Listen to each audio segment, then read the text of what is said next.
Have you ever imagined a day when, in the blazing Red Sea, an American aircraft carrier is stalked by a swarm of missiles, like the side of death itself? A surprise attack that shocks the entire world. And what follows is even more terrifying than the imagination. This isn't just war. This is a global wake-up call. As the shadows had not yet fallen over the Red Sea, the sky ignited with streaks of light tearing through the air. These were not fireworks, not shooting stars, but ASF missiles, howling like banshees at terminal velocity. At exactly 1700 hours, on January 17th, 2025, the world held its breath as one of the most daring and sudden maritime attacks in modern naval history unfolded. Houthi forces in Yemen launched a barrage of anti-ship ballistic missiles, targeting the USS Harry S. Truman Carrier Strike Group of the United States Navy. No one could have anticipated that a seemingly peaceful afternoon, gentle winds, drifting clouds, would erupt into a fiery battlefield. The western sky shattered with plumes of smoke. Each ASF missile, loaded with 500 kilograms warheads, screamed just 10 to 15 meters above the sea surface, skimming the waves like ghostly blades, homing in on the American fleet. This wasn't just an ambush. It was a declaration of blood and steel. After years under the pressure of U.S. firepower, the Houthi militants were no longer a passive name. Now, they held weapons once reserved for superpowers. And this time, their target wasn't a civilian cargo ship or an outpost. It was the heart of U.S. naval power. The USS Harry S. Truman, a billion-dollar floating fortress and an unmistakable symbol of American military might. Alarms blared across every escort vessel. Veteran sailors stared wide-eyed at their Spy 1 radar screens, where red blips approached faster than sound. Within 20 seconds, the entire combat system, from cruisers to destroyers, was active. That's all the time they had. Barely enough to react to some of the deadliest, hardest to intercept missiles on Earth. But the first wave was just bait. What followed was hell unleashed. From hidden coastal launchers and disguised trucks, the second, third, and even fourth missile waves began launching. The Red Sea turned into a cauldron of fire, its waters concealing cruise missiles ready to strike anything that floated. In the tactical command room, officers barked into comms, their sweat dripping onto console screens while their fingers hovered over fire buttons. A misstep, off by even a millisecond, could turn the fleet into a steel graveyard. The sound of engines, waves, wind, all drowned beneath the roar of death approaching. And the horror? They didn't even know where the next wave would come from. No warning. No time. The Houthis had lit the fuse of war in the Red Sea. This surprise blow wasn't just unexpected. It was a spectacle of devastation broadcast to a stunned global audience. Even as smoke lingered in the sky and radar howled in protest, missiles kept coming like invisible daggers through the air. The battlefield was no longer about a ship or two. It was about the global balance of power. And this was just the beginning. As the ASF missiles screamed to the skies at Mach 3.5, the carrier group entered full red alert. No more drills. No more simulations. This was real. It was life or death in split seconds. Electronic warfare systems activated like a slumbering beast awakened. Spy 1 radar emitted dense pulses, creating an electromagnetic web that stretched for 200 nautical miles, a high-tech eye that saw everything. The octagonal radar panel scanned the skies without pause, not just to detect threats, but survive them. Once hostile signals were confirmed, command gave the order. Fire immediately. No hesitation.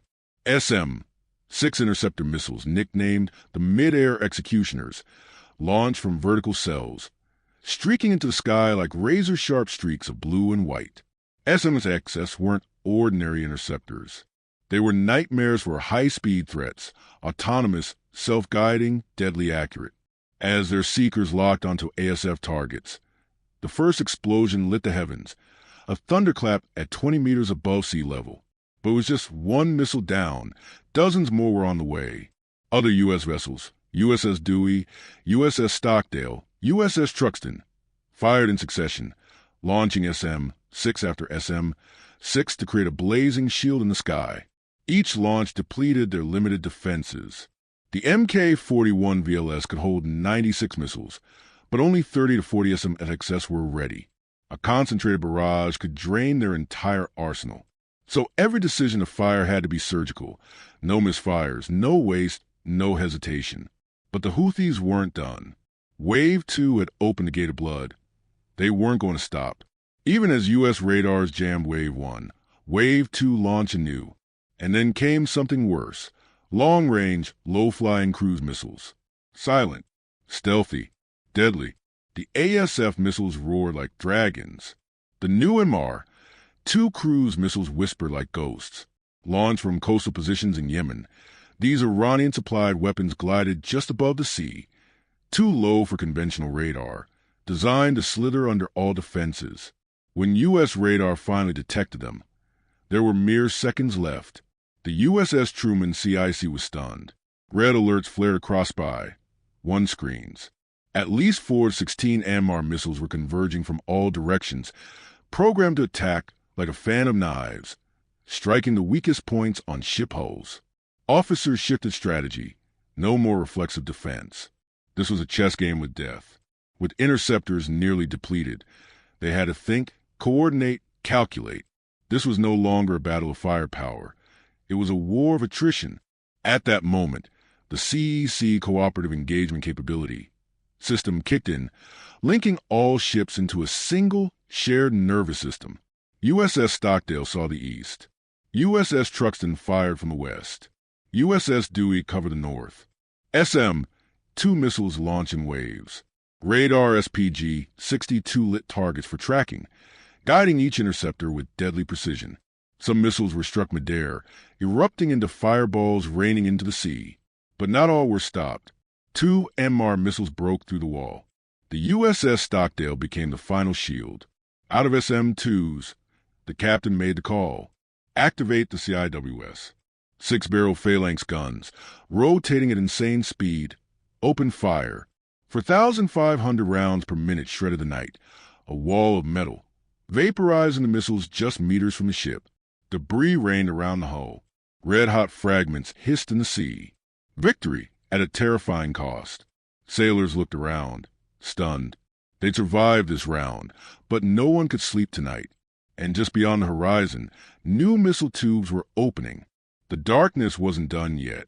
After hours of relentless combat, the sea slowly fell quiet. The USS Truman sat eerily still, scarred, sweating steel. Waves lapped at her hull, as if unaware this had been a war zone minutes before. But quiet, in modern warfare, isn't peace. It's the pause before hell opens again. The red dots vanished from radar. Crews rearmed turrets, cooled weapons. The USS Stockdale still vibrated with aftershock. Burnt shrapnel clung to her like death's fingerprints. One sailor, still gripping the phalanx trigger, whispered into comms. We're alive, but the sea hasn't spared anyone yet. Inside the command center, no one moved. Red lights still blinked. Everyone knew this was only a round, not the war. The Houthis wouldn't strike once and flee. They were predators. Once they had a bite, they wouldn't let go until blood flowed. And what terrified the American fleet more than the attacks was the knowledge that this wasn't their final form. From far beyond the horizon, new faint interference signals appeared. Maybe jamming, maybe deception, or maybe the next wave was already loading, possibly drones, stealth missiles, or airstrikes from unknown forces. The Red Sea was no longer a neutral zone. It had become a front line. And each warship was no longer just a vessel. It was a living body, its radar the heartbeat, its missiles the breath. Each minute survived was a test of intelligence, bravery, and humanity's ability to hold the line at sea. From the dark, commanders logged battle reports, encrypted data, and transmitted everything to Pacific Command. In Washington, giant screens glowed with real-time missile trajectories. This wasn't just about a carrier strike group anymore. This was about America itself. The attack on the Truman Group was more than a raid. It was a direct challenge to the Navy's very symbol of supremacy. And the response? It wouldn't stop at interceptors. There would be another carrier, a submarine, 8B-2, and new war plans for a war not declared but very real. Back on the USS Truman, young sailors sat silently, leaning on turrets, lighting cigarettes in the afterglow of terror. No one joked. No one smiled. They simply stared into the sea, where darkness still lingered, and where, at any moment, death might rise again. The battle for the Red Sea isn't over. It might not have even begun.